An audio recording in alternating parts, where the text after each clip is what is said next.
आता या शेळी विल्यानंतर शेळीला पांढरी किंवा पिवळी लघवी येण्याच्या ऐवजी तिला थोडीशी लाल लाल कलरची लघवी यायली। जशी की आपण बघू शकता, एखाद्या कुंकवाचं जर पाणी केल्यानंतर जसा लाल कलर येतो तशा प्रकारची या शेळीची लघवी लाल येऊ लागली। तर या ठिकाणी आपल्याला काय करायला पाहिजे, तर सर्वात अगोदर तुम्हाला युरिमिन नावाचं इंजेक्शन शेळीला द्यायला पाहिजे, 3-3 ml सकाळ संध्याकाळ।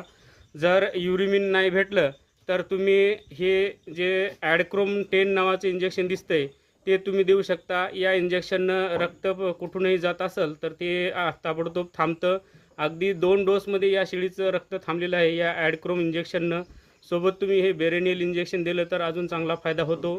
तर या शेळीला आपण फक्त सकाळ आणि संध्याकाळ 3-3 ml दिलं हे औषध, तर या 2 इंजेक्शननं हिला 2च डोसमध्ये हिची लघवी पहिल्यासारखी आलेली आहे।